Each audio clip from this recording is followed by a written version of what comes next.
경공매 시장 분석과 2025년 투자 전략 3부에 대해서 소개하는 시간을 갖도록 하겠습니다.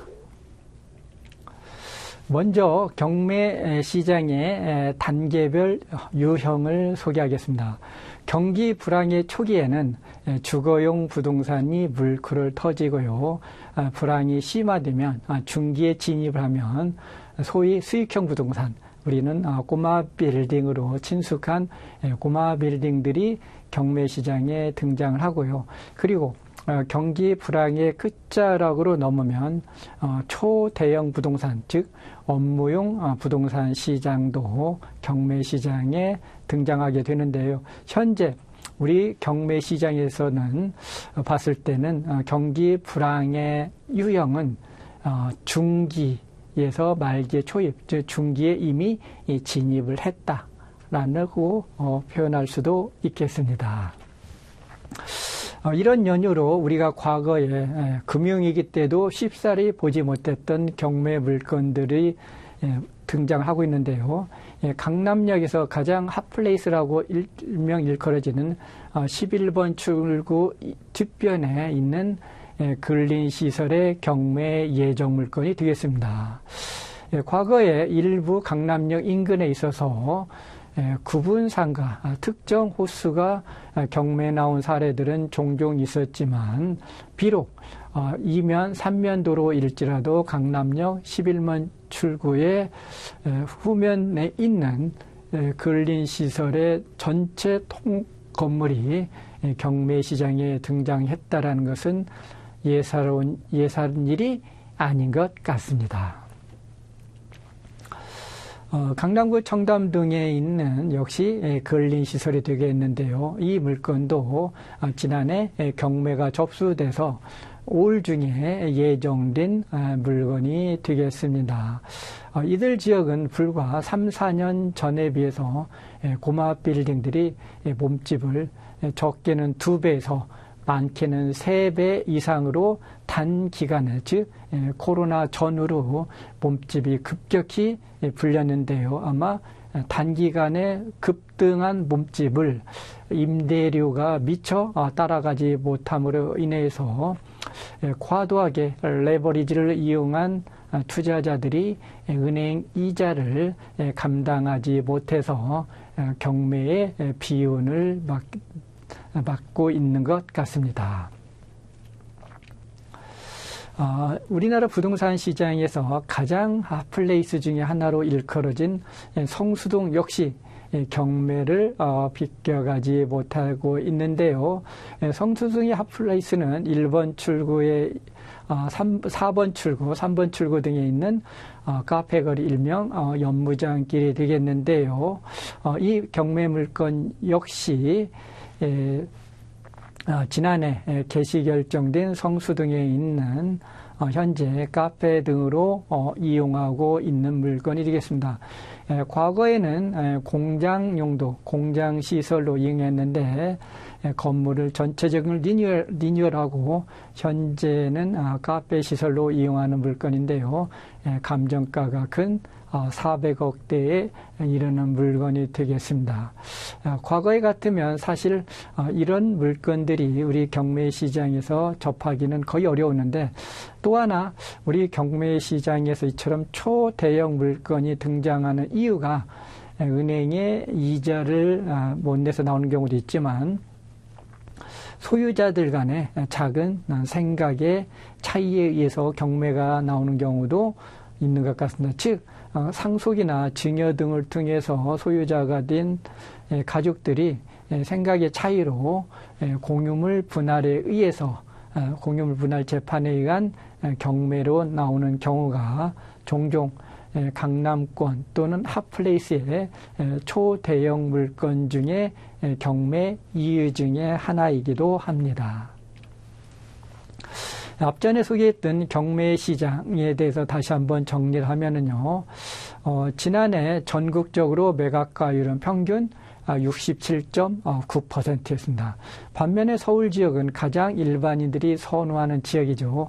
이런 연유로 서울 지역은 평균 매각가율 67.9%를 훨씬 뛰어넘는 82.8%의 형성돼, 즉 그만큼 서울 지역은 낙찰받기도 녹록지 않을 뿐더러 그 다음에 낙찰가율도 높았음을 알 수 있고요. 수도권 지역의 한 축인 인천은 서울보다는 낮지만 전국 기준보다는 높은 70.6%였다는 걸 알 수 있고요. 반면에 지방의 소도시 중에 하나인 충주는 오히려 전국의 평균 매각가율인 67.9%보다 낮은 60.1%라는 걸 알 수 있는데요. 바로 이 부분을 통해서 우리는 작은 시사점이 있겠습니다. 누구나 검증된 서울에서 투자 자금의 부담 속에서 응찰하는 것이 맞는 것인지, 상대적으로 소액 투자로 그 다음에 낙찰의 확률도 높일 수 있는 지방 중소도시에서 경매하는 게 유리한지, 물론 우리가 출구 전략 등을 감안했을 때는 서로 간에 장단점이 있을 수 있는데요.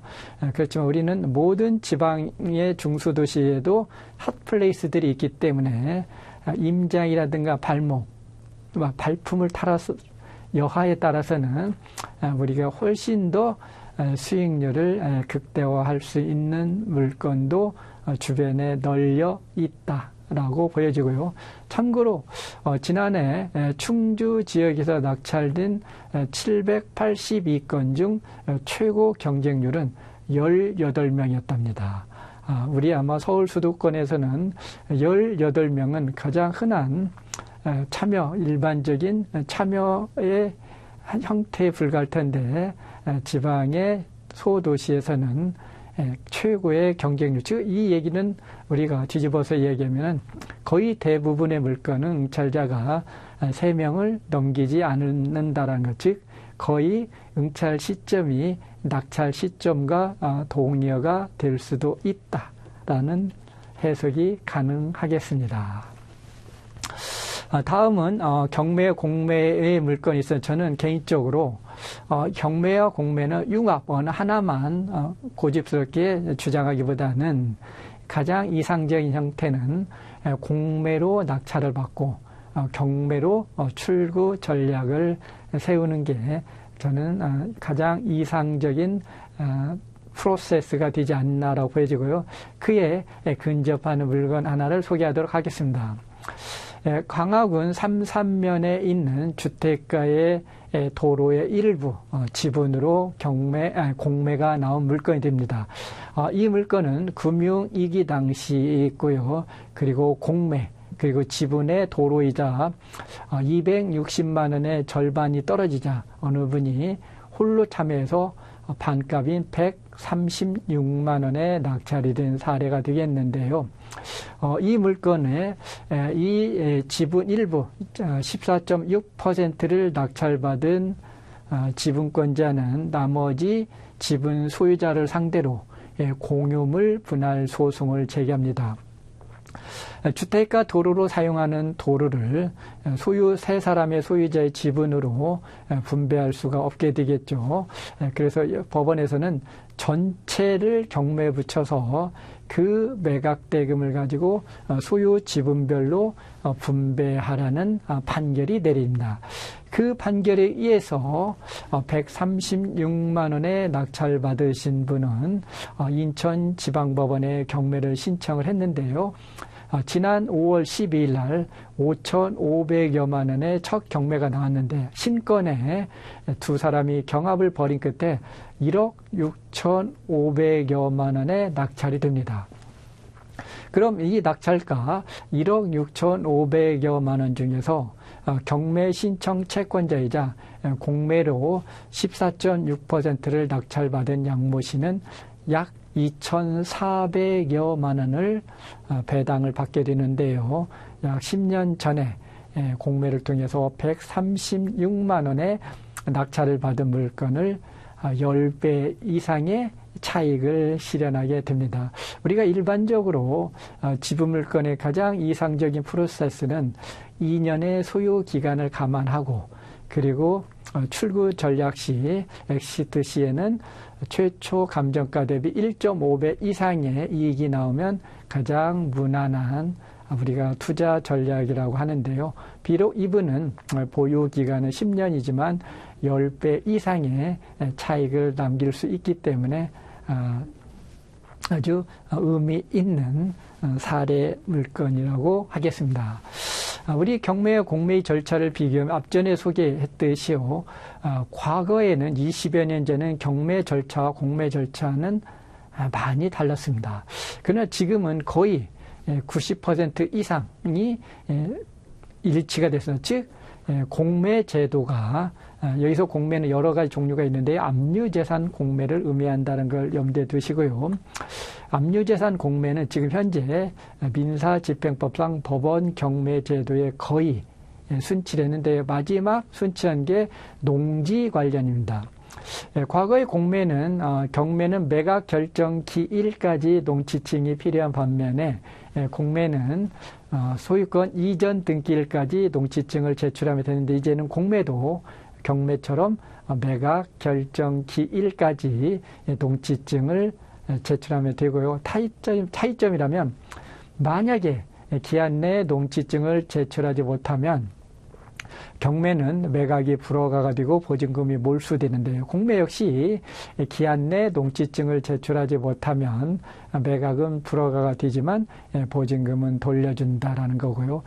경매와 공매가 아마 영원히 같을 수 없는 제도가 하나 있는데 이 부분이 바로 명도시의 인도명령 유무가 되겠습니다. 경매는 법원에서 진행을 하기 때문에 인도명령 제도가 허용이 될 수 있지만 공매는 법원 밖에서 진행하기 때문에 원칙적으로 인도명령 제도를 허용하기는 어려울 것 같고요. 공매는 소유자가 됐든 대항력 없는 임차인이 됐든 원만한 협의가 이루어지지 않으면 소송을 통해서 재산권을 행사해야 된다는 부분이 아마 공매 참여자들의 마음을 주저하게 하는 게 되고요. 그 다음에 가장 큰 이유 중에 하나는 절차에서 경매는 특정 일시에 모든 절차가 종결되는 반면에 공매는 3일 동안 특별한 요소 월요일 수요일 날까지 기간 입찰을 한다는 거고요. 저감률 역시 경매는 한 달 주기로 법원에 따라 20에서 30%씩 떨어지는 반면에 공매는 일주 단위로 10%씩 저감을 하고요. 공매는 이론적으로 50%까지 떨어지면 일단 멈추고 속행 여부는 위임 관서와 다시 협의를 하게 되어 있습니다. 그러나 경매는 이론적으로 채권자가 민사집행법 102조에 의한 남을 가망이 없을 경우 경매 취소 즉 무잉여에 해당되지 않는 한 경매 유찰 횟수는 제한이 없고 앞전에 우리가 파주시 적성면에 있는 광업건의 예시에서 보듯이 최초 감정가 대비 2%까지 떨어진 물건들이 있는데 이는 경매에서는 가능하다라고 봅니다. 즉 채권자가 도중에 경매를 취하지 않는 한 채권자에는 유잉여 이론적으로 매각 대금 중 채권자의 실제 선순위 집행 비용 등을 공제하고 1원 이상의 배당이 이루어지면 경매는 차수에 관계없이 계속 진행한다는 점이 공매와 큰 차이점 중에 하나가 되겠습니다. 다음은 역시 또 하나 경공매 융합 사례가 되겠습니다. 경기 포천시 가산면에 도로가 경매로 나온 물건인데 2024년 3월달 당시 620만 원의 도로, 주택가 도로도 아니고 잘 이용하지 않는 임야의 진입 도로입니다. 그러다 보니까 이 물건은 많은 사람들에게 알려져 있지 않았겠죠. 그리고 또 이 도로에 관심 있는 사람은 제가 보니까는 바로 뒤편에 있는 임야 소유자, 즉 현재 지적도상 맹지인 임야의 소유자만이 이 물건에 관심을 가질 수 있는 물건인데요. 이 물건은 신건의 김모 씨가 710만 원에 단독으로 낙찰이 됐는데요.